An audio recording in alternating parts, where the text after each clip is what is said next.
देखिए बेटा, हमारा नेक्स्ट टॉपिक है इलेक्ट्रोमैग्नेटिक स्पेक्ट्रम। तो इलेक्ट्रोमैग्नेटिक स्पेक्ट्रम क्या होता है? जब आफ्टर द एक्सपेरिमेंटल डिस्कवरी हुई इलेक्ट्रोमैग्नेटिक वेव्स की बाय हर्ट्स, तो कोई many other electromagnetic waves were discovered by different ways of excitation. ठीक है, जब हर्ट्स ने इलेक्ट्रोमैग्नेटिक वेव्स की डिस्कवरी की तो उसके बाद बहुत सारे एक्सपेरिमेंट हुए, तो बहुत सारी डिफरेंट वे एक्साइटेशन के वे से। तो हर्ट्स एक्सपेरिमेंट में तो इंडक्शन कोयल से हाई पोटेंशियल डिफरेंस प्रोवाइड कर दिया। तो ऐसे बहुत सारे वे होते हैं एक्साइटेशन के, जैसे मैंने बताया है कि हाई इलेक्ट्रॉन जब कहाँ पे स्ट्राइक करता है, मेटल सरफेस पे स्ट्राइक करता है, तो वहां से क्या निकलती है? इलेक्ट्रोमैग्नेटिक वेव्स निकलती है। तो एक्साइटेशन के डिफरेंट मेथड हो सकते हैं। तो कई तरह की इलेक्ट्रोमैग्नेटिक वेव्स मिली। तो जो ऑर्डरली डिस्ट्रीब्यूशन था वेव्स का, according to their wavelength, according to their frequency, उनको हम क्या बोलते हैं? उस अरेंजमेंट को इलेक्ट्रोमैग्नेटिक स्पेक्ट्रम। ठीक है, अब जो वेव्स होती हैं मैंने अरेंज किया है radio, micro, infrared, violet, ultraviolet, x ray, gamma ray. तो आपको एक ट्रिक बता रही हूँ, रमी, RMI, रमी, वक्स, जी। रमी आप लिख लोगे, वक्स और जी। ठीक है, तो रमी RMI, वक्स जी, और आपने लिखना है opposite, left to right to left लिखना है। ठीक है, और जो इस डायरेक्शन में अगर आप लेफ्ट टू राइट जाओगे तो वेवलेंथ इंक्रीज होगी, अगर राइट टू लेफ्ट जाओगे तो फ्रीक्वेंसी इंक्रीज होगी। ये दो टर्म याद रखनी है आपने। ठीक है, आपको बुक में अलग अलग मेथड से दिया होगा, लेकिन मैं आपको इजी मेथड बता रही हूँ, एक शॉर्ट ट्रिक आपको लर्न करने की। और हमेशा आपका जो 4 मार्क्स के क्वेश्चन आते हैं इसी में से आता है कि रेडियो वेव्स की फ्रीक्वेंसी की रेंज बताओ, या फिर रेडियो और माइक्रोवेव में से कौन सी वेव्स मतलब ज्यादा फ्रीक्वेंसी की होती है, किसकी वेवलेंथ दोनों के कंपेयर में ज्यादा होती है, उनके यूजेस क्या क्या हैं। तो पहले आपको उनका स्पेक्ट्रम का पता होना चाहिए, तभी आप उनके यूजेस और उनकी वैल्यू के बारे में बता पाओगे। अब आपसे कोई पूछ ले इंफ्रारेड और वोयलेट रेज में किसकी वेवलेंथ ज्यादा होती है, तो मैंने आपको बताया वेवलेंथ इस साइड इंक्रीज हो रही है, तो इंफ्रारेड की वेवलेंथ क्या होगी? ज्यादा होगी। और फ्रीक्वेंसी इसकी ज्यादा होगी, फ्रीक्वेंसी इस डायरेक्शन में इंक्रीज हो रही है, फ्रीक्वेंसी हो रही है राइट टू लेफ्ट इंक्रीज हो रही है, और जो वेवलेंथ है वो left to right.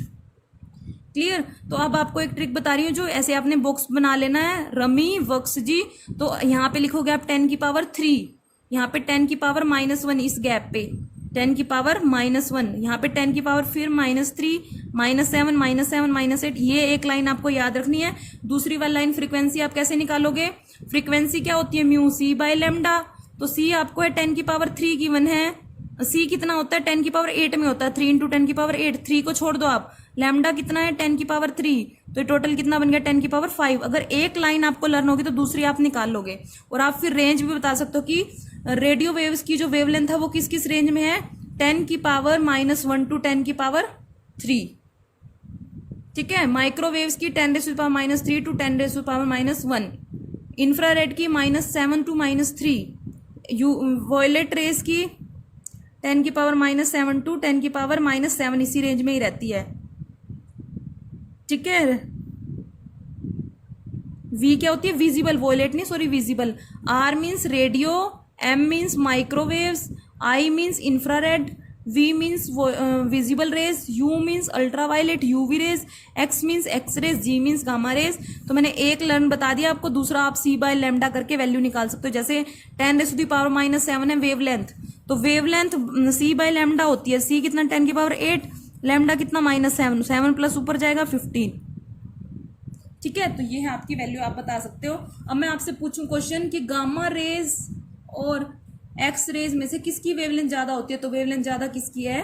X raise की। जितनी नेगेटिव में वैल्यू कम है उतनी वैल्यू क्या होती है? ज्यादा होती है, और इसकी फ्रीक्वेंसी क्या होगी? ज्यादा होगी। ठीक है, आप यहां से वैल्यू भी बता सकते हो। ये है इलेक्ट्रोमैग्नेटिक स्पेक्ट्रम के बारे में। ठीक है, उसके बाद आपने करने हैं यूजेस ऑफ इलेक्ट्रोमैग्नेटिक वेव्स। अब बात करते हैं हम uses of waves, uses of EM waves. अब देखो बेटा, EM वेव्स के यूजेस में आपको सबसे पहले बात आती है रेडियो वेव्स। तो रेडियो वेव्स के क्या क्या यूजेस होते हैं? सबसे पहली वेव्स हैं रमी, वक्स जी, मैंने ये एग्जांपल दिया, RMI, VUX जी। तो रेडियो वेव्स आपको नाम से ही क्लियर है कि रेडियो वेव्स क्या होती हैं। पहले इसकी आपको फ्रीक्वेंसी रेंज और वेवलेंथ रेंज का पता होना चाहिए। जो इसकी फ्रीक्वेंसी होती है वो क्या होती है? मैंने अभी बताया 10⁻³ टू 3 में चलती है। ठीक है, ये क्या है? इसकी वेवलेंथ है, तो म्यू भी आप बता सकते हो। ठीक है, ये पता होनी चाहिए रेंज। उसके बाद यूज क्या है? नाम से क्लियर है, रेडियो वेव्स। तो ये कम्युनिकेशन में यूज होती हैं। एम्पलीट्यूड मॉड्यूलेशन में, एएम वेव्स, फ्रीक्वेंसी मॉड्यूलेशन में यूज होती हैं। ठीक है, तो रेडियो वेव्स का यूज कहाँ होता है? एएम बैंड में यूज होती है, एम्पलीट्यूड मॉड्यूलेशन बैंड में, जिसमें फ्रीक्वेंसी रेंज की क्या होती है? इलेक्ट्रोमैग्नेटिक वेव्स की जो ग्राउंड वेव प्रोपेगेशन में, जैसे घरों में जैसे कई बिल्डिंग होती है वहाँ ग्राउंड फ्लोर पे भी सिग्नल्स आपको मिलते हैं, तो वो किस वेव्स की वजह से मिलते हैं? रेडियो वेव्स की वजह से। और रेडियो वेव्स कहाँ का यूज होती है? एएम मॉड्यूलेशन में और एफएम मॉड्यूलेशन में। एएम मॉड्यूलेशन होता है एम्पलीट्यूड को मॉड्यूलेशन करना, वेव का एम्पलीट्यूड बढ़ा देना। ठीक है, फ्रीक्वेंसी मॉड्यूलेशन उनकी फ्रीक्वेंसी बढ़ा देना। ठीक है, तो ग्राउंड वेव प्रोपेगेशन में ही रेडियो वेव्स का यूज होता है, AM wave as A FM wave. ठीक है, स्काई वेव प्रोपेगेशन में भी होता है, ग्राउंड वेव प्रोपेगेशन में एंड स्काई वेव। स्काई में भी सिग्नल मिलते रहते हैं बिना कनेक्शन के, वायरिंग के, वायरलेस कम्युनिकेशन में। तो स्काई वेव कम्युनिकेशन में जो घरों में आपकी एयरटेल होती है, ठीक है, टाटा स्काई होती है, जो आपके होती है केबल सर्विस होती है, टाटा स्काई एंटीना सर्विस होती है, डीटीएच होती है, तो ये सब क्या होती है इनमें? Antenna, DTH. तो इनमें कौन सी वेव्स यूज होती है? रेडियो वेव्स होती है। उनकी फ्रीक्वेंसी और आपको वेवलेंथ पता होनी चाहिए। ठीक है, और फोन, सेल्यूलर फोन के कम्युनिकेशन में भी रेडियो वेव्स का यूज होता है। सेल्यूलर फोन के कम्युनिकेशन में जैसे कौन सा होता है? यूएचएफ होता है, अल्ट्रा हाई फ्रीक्वेंसी होती है वेव्स की। ठीक है, यूएचएफ रेडियो में भी यूज होती है, एफएम रेडियो में भी, कमर्शियल पर्पसेज में। ठीक है, तो ये यूजेस हैं रेडियो वेव्स के। सेकंड वेव है माइक्रोवेव। ये आपकी बुक में भी होंगे, आपके इनके यूजेस पता होने चाहिए। पेपर में यूजेस और इनकी रेंज से ही क्वेश्चन बनता है मेनली। ठीक है, माइक्रोवेव्स कहाँ यूज होती हैं?